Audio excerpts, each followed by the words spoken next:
Although it may look like Roy has opened a pet pampering parlour, this is all part of being a dedicated eagle falconer.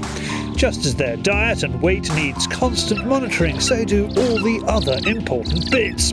You wouldn't take a racing car out without warming the tyres, or an aeroplane up without checking flaps and ailerons, would you, Ginger? Likewise, you don't take a golden eagle out after hares without dry feathers, but this comes with a serious health warning. Teflon-coated stuff kills birds, be it a parrot or a peregrine. If your bird inhales the heated gas, then that can kill them. A lot of the parrot forums talk about it as well, with people cooking in their houses with Teflon pans. And again, the fumes from those can kill the birds. So if you're using something like that, then obviously just be incredibly careful and make sure it hasn't got a PTFE or Teflon coating on it. From fluffing feathers to the beak bar for a bit of a trim. In the wild, they'll be eating a lot more hard bone material than we currently feed them when we're flying them. So they're constantly wearing their beak down, and they also do what we call feeking.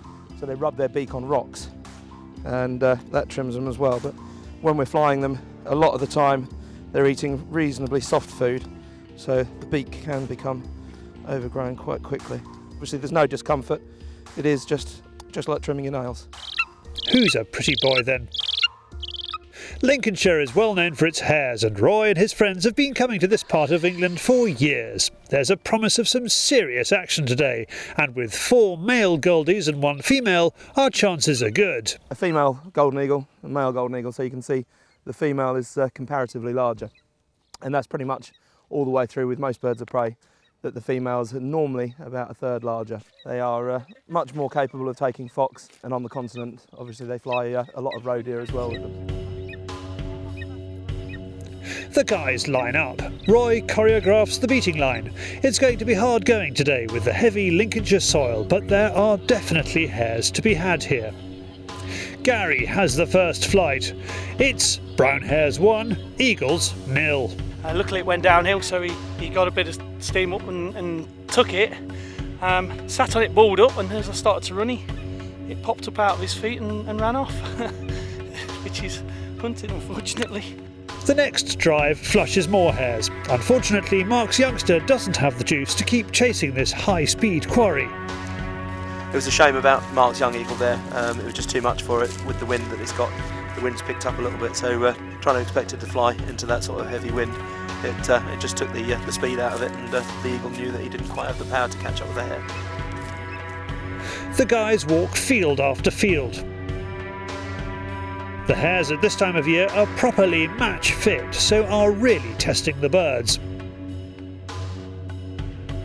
The most exciting flights of the day are in the afternoon. Roy spots a hare in its seat.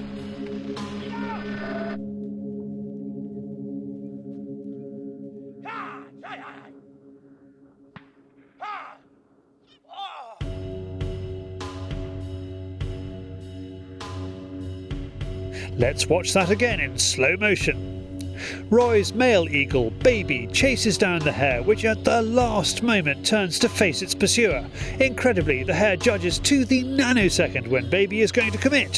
He spins up into the air, away from those razor-sharp talons, and makes his escape.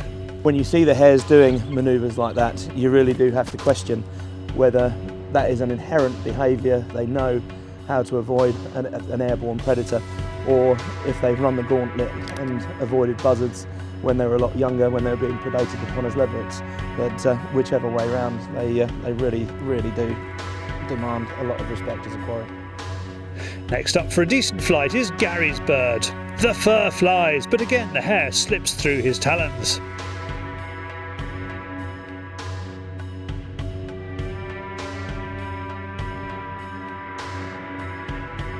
There are more close calls and all the birds get some hunting. It's really exciting stuff, but the hares have won today and Roy finds it tough to admit defeat. No, don't. Yeah, great misses. Right, hang on. Oh, you don't know how much this hurts me. All in all, we had a superb day, some brilliant sport. Some very, very close calls. How the birds didn't keep hold of some of those hares, I don't know.